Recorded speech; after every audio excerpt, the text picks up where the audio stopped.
you're putting a 55-gallon bag in that 23-gallon Slim Jim, do you know you are wasting 72%?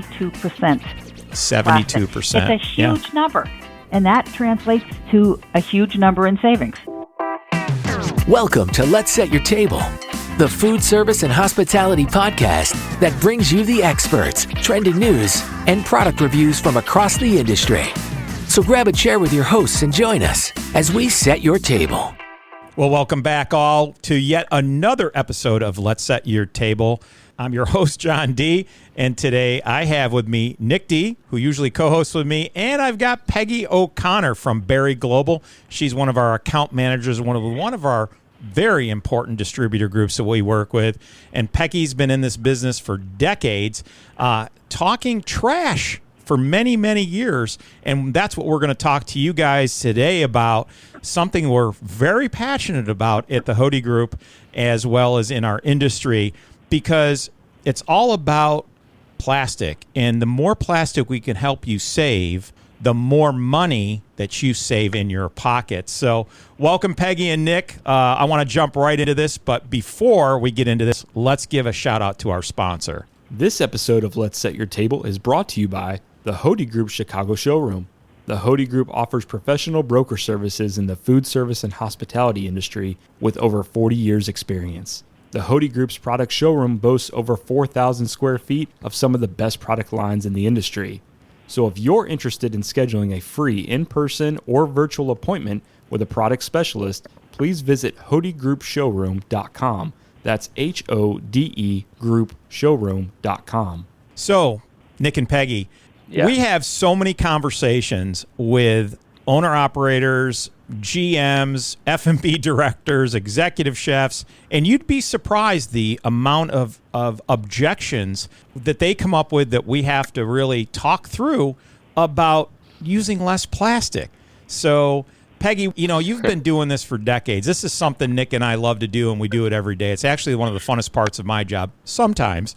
But sometimes. What do you see, Peggy, and what, the business has evolved, I'm sure, over the decades that you've been in this business? It has. I have been in the business for decades. Thank you for pointing that out. But, it still remains fresh. And it's fun to sell liners. It's always been fun to sell liners, but more so now, as we all know, as we talk when we go into a distributor, there are a lot of events affecting reasons for them to buy the right bag. And the fact that Berry manufactures liners that exactly fit the receptacles enables the customer to save money. And it's always fun to go in and help a customer save money. Absolutely. I think the most fun I get is when you go to a new property, what's the first thing we do when we go to a new property where we teach our reps and, we talk to our customers about what we're going to do. The first thing, it is find and identify the biggest can. So I think sometimes it does kind of feel like a game. And I walked into an account last week and the customer was like, "Oh, trash." And I'm like, if I didn't get excited about talking about trash bags, then this category would be in serious peril. So I want to be excited because there's good things at the end of the conversation, especially since we are a solutions-driven company. Yeah. But Peggy, it's amazing that you still run into operations today and they have this mentality that the big body bag is the only way to go. And you look at their receptacles and sometimes they don't have anything bigger than a Slim Jim. Okay, I'll give them the credit or give them a little bit of benefit of the doubt. Or a 32-gallon round that sits next to their dish pit or one of their outside cans. And, you still run into the 55-gallon, the big boys, so to speak, which, but they have this massive bag in the smaller can. So what are your thoughts? Well, many operators don't realize that there's a lot of money to be saved in can liners. Yes, it's very easy to buy one giant bag for all your receptacles, but it's wasted plastic, and there are many, in addition to monetary savings, there's also a sustainability issue. You're using less plastic if you use the right liner. Additionally, time is money. So if they're using a big bag that they have to tie off so it doesn't fall into their small receptacle, they don't realize that's costing them money. So one of the easiest things we do is to go in and show the operator how the right bag can save them money, as I said, in less wasted plastic, and save them time. It can be a real eye-opener.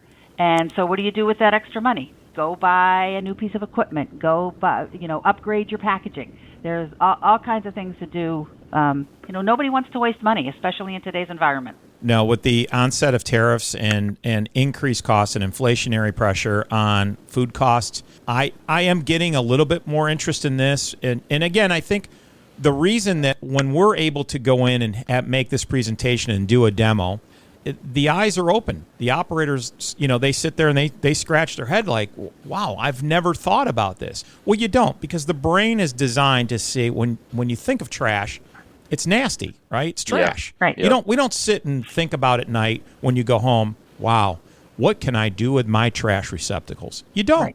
Right. I think you don't. I think it's more, hopefully, that the end result of that thought will be, right, when they get home, is that I had my eyes open to waste and money that was getting thrown away that I didn't even realize in our operation, because somebody like my can liner manufacturer and the broker came in, opened my eyes to it, and I get more excited now because there's been that pain point in the operation that they've been wanting to afford something or reinvest in. Let's say it could be even all their furniture in their banquet area or something like that. That pain point has been solved and washed away because we found you savings in a category that is typically overlooked. And that's where I think people just get into the routine and the pattern of buying the same thing, and they just don't realize that it's there until we come in. Right, it's an education, and then they think, okay, what else can I apply that to? Where else is there savings in my operation? I often tell them, you're not in the business to keep the waste management, your landfill profitable. You're in the business to make yourself more profitable. And if I can help you find some money in a couple of key Jan-San categories, being the biggest, of course, is trash liners, have you ever put a pen and paper to that? How much you're really spending every year? And when they do that, and I do some quick math for them, even saving them $5 a case, which I always try to dig for gold and find more, and we generally do, that they're just blown away by that. And to your point, Peggy and Nick, go buy another Rationale oven. Go buy another Turbo Chef. Go buy some more. Upgrade your china. Upgrade your tabletop. Exactly. Because that's where you're going to make more money, not throwing something away in the landfill. Landfill loves having heavier waste because they charge you by the pound. Yeah. I think a lot of the times we're also up against operations that have had maybe the same staff for long periods of time. And we know that in our industry, I mean, everyone listening here probably is in some way, shape, or form part of the food service hospitality industry. There is high turnover, but there are some operations where they've just been doing things a certain way for a long time. So I think going in with that understanding and coming from a place of understanding that, okay, I'm not here to tip the apple cart over and do these types of things, but I am here because I wouldn't be doing my job if I didn't introduce to you some new ideas that could open your mind to that savings. And I think that that's where, Dad, you and I have gone in, you've been a coach to me to say, how can I show savings first? Is that important to you? Is savings important right off the bat? I always like to ask the operator that question, because if an operator tells you that they're not interested in saving money, then they're not paying the bills. Right. So when you ask that question to the person paying the bills, guess what? Oh, absolutely. I want to save money. Right. Yeah. Right. And when you go, I've even gone into an operator and put like a handful of dollar bills in the trash and say, "Would you throw that out?" And they said, "No, I wouldn't throw that out." I love that illustration. Peggy, I like that. When you point to that apron that's hanging down the Slim Jim receptacle because they've got a 55-gallon liner in there. Guys, I want to make sure for those operators and professionals listening, this is not a sales pitch. It's a sales demonstration to help you save money. And I want to clarify this because technically we are paid by the pound. Berry Global pays us by the pound for what we help you buy. So let's dissect that just a bit. I should be wanting you to buy a heavier, bigger bag than what I'm recommending. And we're recommending that you look to buy the right bag for your can, or find a can that is the biggest that you have and then just custom it to maybe one SKU would fit all your cans. Let's use this as an example. let's say you have a 44-gallon or 32-gallon round is your biggest can in your operation, then you should buy a 44-gallon size liner to fit the rest of your cans. However, we have found sometimes you have a 32-gallon round by your dish pit, yet you're buying a 60-gallon liner. That represents a lot of waste.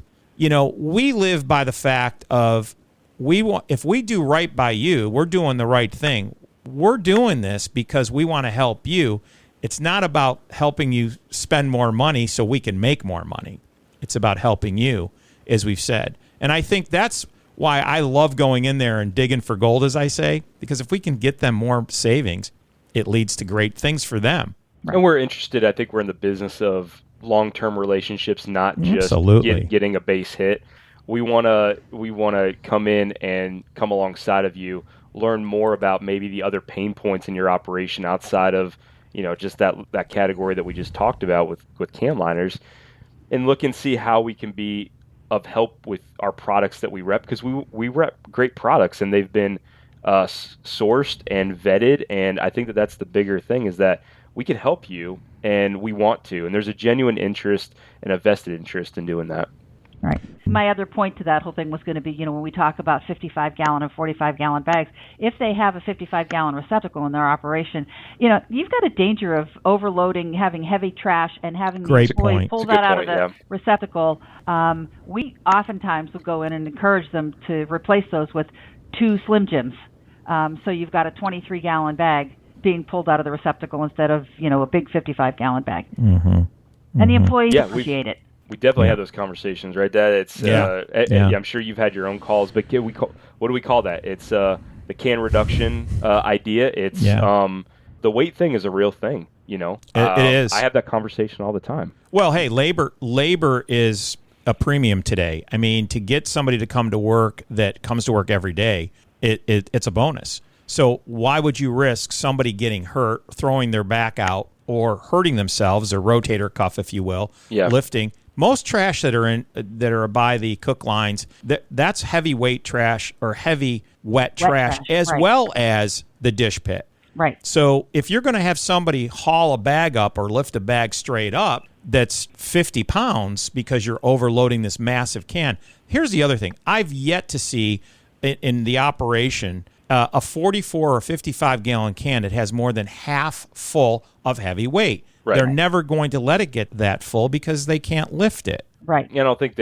most of the time they're not willing. And again, those of you listening, we understand. You're not paying attention to when you're doing the pulls. You just know, hey, this is muscle memory. I see it. I already know that I can't lift it if it gets higher. But if we come in and say, you know, wouldn't you agree that normally it's only about half full, you know? But they're like, you know, I don't really pay attention to that. It's like, well, you should, because that person that is maybe 5'2", it could be male or female, is not wheeling that out to the dumpster. But even if they are, they still have to get it out of that receptacle and get it over their shoulder, throw it up into the dumpster, and all it takes is that one wrong movement. I'm telling you, you've got an issue on your hands. Yeah, and listen, we live in a very litigious society. Somebody's always looking to make a claim somewhere, somehow, some way. No, that's a good point. I've seen people, you know, smaller employees kick the can, slide it out, you know, so it's on its side, so they can drag the bag out of it. Now you're risking having trash go all over the floor. I mean, it's an issue.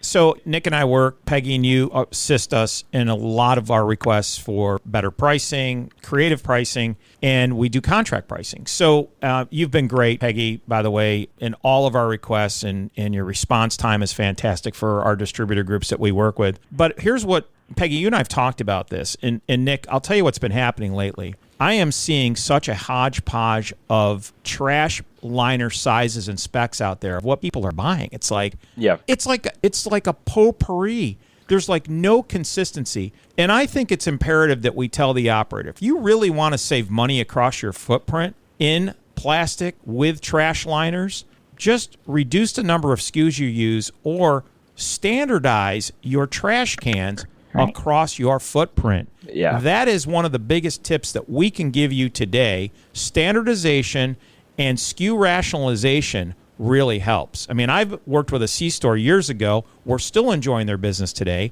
They were using 9 SKUs. I brought them down to 3 SKUs, and we saved them. It was over $250,000. There it is. Now right they had 90 Right. stores, which is great. So the bigger the footprint, the more impact we can have. $250,000. That's real money. Yeah, absolutely.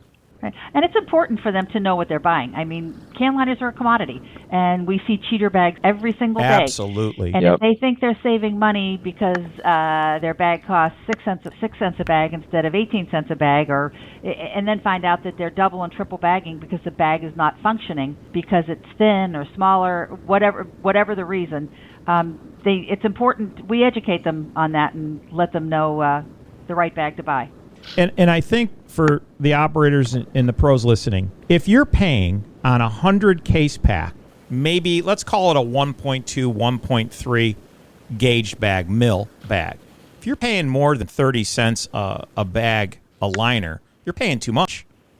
And you better check that out, because most of these distributor reps that you work with, not all, but some of them may not mention that to you, that they could help you save money. And again, make sure you're working with the right folks. Challenge them a little bit. Say, hey, should I maybe be using a smaller bag? Or let's maybe take a moment, Peggy, talk about that right size bag for the can to let people know and the professionals know they exist. They're out there. The one size fits all doesn't always have to be your go-to bag. Right. And I think it's important to note that that's what we focus on, training the operator to know what they're getting. I don't think you see too many other sales reps going in and saying, listen, I'm looking at your Slim Jim liner. Every operation we go into, you see a Slim Jim receptacle, and the bag they have in it is hanging, 18 inches down the side because it's too big. Mm-hmm. We have a bag that fits that receptacle exactly, a bag that fits a 32-gallon exactly. And that's a money savings for the operator. And back to the first point I made about why we come in and look for that biggest can is that once we've identified if your biggest can is that 32-gallon in your kitchen or on the property, then we know exactly which bag to put you in. And our hope is that, back to John's point, taking your case weight down to save you money. So if you're buying a 60-gallon liner and that case weight is really heavy because it's a bigger bag, but it's all waste in the cans that you have, then we drop you down and we bring you to a bag that's more suitable for the cans in your operation. So our hope is that when we come in, we can open your eyes to this, because there are a lot of companies. I'm in Florida right now. I know John's up in Jacksonville. Peggy, you're down visiting right now. But let's talk about the state of Florida for a sec. This is it's a port state. There are a lot of ports.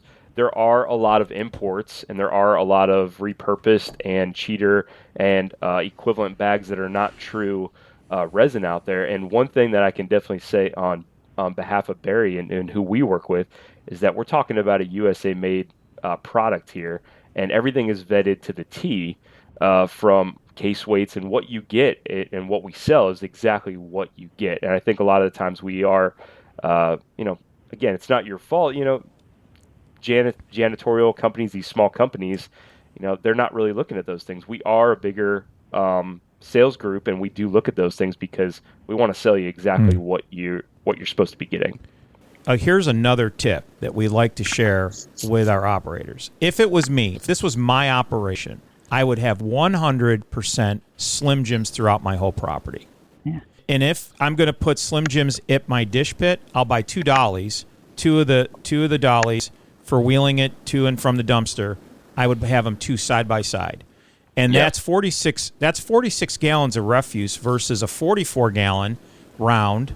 But your can liner that you would buy would be much smaller. You could fill that thing up halfway or 3/4 full. And it's the same as a 44-gallon. And I think, and if you can't live with a Slim Jim, then just standardize those rounds to a 32-gallon. Buy one SKU, a 32-gallon that's going to fit the 32, and it automatically, with a little excess, will fit the 23. Right. That's a great tip and a great savings play. So I'm going to go back to Nick's point for a second. And also, we had touched on tariffs. With these upcoming tariffs, products other than can liners are all going to increase in price. So, we've got cost savings by right-sizing their liners. And secondly, you touched on the fact that berry bags are all U.S. made. Our liners are all made in the United States, as is the resin that we purchase to make them. Mm-hmm. So we're not going to be affected, other than whatever happens to the commodities market. We're not going to be affected by what's coming down the pike. That's right. I think I wanted to bring up a point to you both and ask you a question. It popped in my head earlier about, when we're talking to customers about the value proposition and why looking at cam liners differently is important. Another big one that sometimes, especially because we are a sales group that deals in sustainable products and green products, I get asked, is there any kind of green footprint with this? Is there something that is a help to the environment? Because Nick, we are talking about trash here, but this is important to our operation. We are trying to be more of a green-centered focus. It's on our website. So is there anything that you can offer in this category that would help us meet that? Do you guys get any of those questions at all? Because I get them all the time, and I wanted to open it up to the group to answer that before I jump in. Well, we do. We've got a huge, sustainable initiative in the fact that many of our SKUs have a high level of PCR, post-consumer recycled content. And that's a big green story. And there are many states that have initiatives that a bag over a certain mill thickness has to contain X percent of PCR in order to be sold in the state. On the flip side, we are also introducing a line that's a thinner gauge liner that functions like a heavier duty bag. So it meets the requirements, the regulations that say below 0.7 or 0.65 mil bag doesn't have to have any PCR in it. So we have both ends of the spectrum. That's great. And I think if you are in one of those states that is affected by those PCR, I don't know if this is a fair word, Peggy, mandates or requirements. Right. Regulation, yeah. Please, reach out to us and we can help you, put you in touch with somebody in your market. Absolutely. So you either have a green story because you've got post-consumer recycled content, or you have a green story because you're using much less plastic with that thinner bag. Yeah, that's it. And that's a real scenario, because we have been asked, based on what markets we serve and where we serve in this country, it is very important to them to show their patrons or show their board that they are being environmentally conscious, which is important. Right. And one other thought is that if those of you listening, we have talked a lot about the FMB side in the back of the house with food waste. Those of you who may be part of a convention center or housekeeping departments. Thank you, resort, Nick. I was just going to go there. Great point. All of what we are talking about today is applicable to you. The same conversations are had. We are just talking about different densities and sizes and gauges, and also just different concepts in how you're using your bag. So with that being said, without going too deep on that, we have a solution for every operation, whether you are a hospital, a housekeeping department at a resort, you're a restaurant group, a maintenance department, part entertainment of a casino, center, and anything convention that requires a trash receptacle and a liner for it, we can help you out with that. That's right. And again, if you look at it more of a global solution, this is where we can really impact you. Let's use the hospitality side of this conversation. The housekeeping department uses way more liners than food service. If you really want to move your needle in that group, for you, Mr. Operator and Miss Operator listening, dive into that housekeeping side, because that's where it is. Anywhere from an ice bucket liner to the bags that the housekeeping staff use on the floor. So it's all there, and that's where the volume's going to make you the savings. The volume will deliver the savings. So. I think about the perfect meeting. If I went to let's say a large resort, the perfect meeting would be me sitting down with director of purchasing, director of housekeeping, and director of maintenance. And even the executive, all of those people at one table, and you would be shocked at what we can do. And we love having those talks with you, and we enjoy. That's what we live for. I've been told that Johnny, I'll never look at a trash liner the same way again. Yeah. And I say to him, great, then I've done my job. That's right. Because it will stick in your brain forever. And there's a lot of transition and turnover in this business. So these operators go to other establishments and organizations, and that's okay if we teach them the right way, because, again, why throw money away that you could save? Right. That's right. I mean, when you sit in front of an operator and say, you're putting a 55-gallon bag in that 23-gallon Slim Jim, do you know you are wasting 72%? 72%. It's a huge number, and that translates to a huge number in savings. Absolutely. Well, this has been fun, guys. So really I hope it. we haven't gotten too technical. We're geeking out on trash bags. We're talking trash. I love talking trash. I do too. Anyway, I think that a takeaway, if you, like John said, hopefully we didn't lose any of you, but one big takeaway would be if you are listening to this and this is not, you've never audited or looked at your can liner category in Jansen or disposables, just reach out to us. Let's have a conversation, invite us to your property, and we'd be happy to see if there is savings to be identified. Because I say this, if it's not going to be a smart move or we can't do it or you're doing great, then we would tell you that. And I tell the operators that. If I can't save you money and if you've got a great price, I'm going to tell you that. And sometimes I did that recently up to a big place up in Atlanta. The guy looked at me, he showed me his price. I said, you got the right liner? He says, well, how do you know I still don't want to work with you? I'm like, well, I just said, I told you I was going to, if you had a good price and then great. Yeah. Because if I can't save you money, what's the sense? That's right. Because again, I'm all about, and we're all about doing the right thing for the customer. As I tell my reps all the time, you do the right thing for the customer, then you do the right thing for yourself.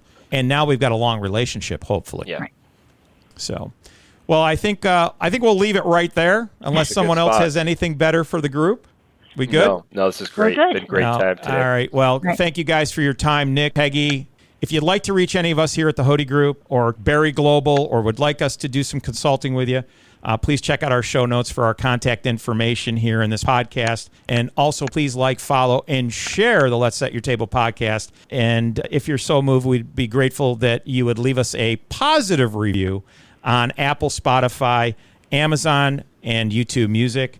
And we'd also encourage you to leave us a comment on this podcast and perhaps maybe topics that you would like us to discuss in future episodes. And we'll see you right here next time at the table. Please join us again for another episode of Let's Set Your Table. If you would like more information, samples, or would like to consult with the Hody Group, visit thehodygroup.com. That's HODE group.com.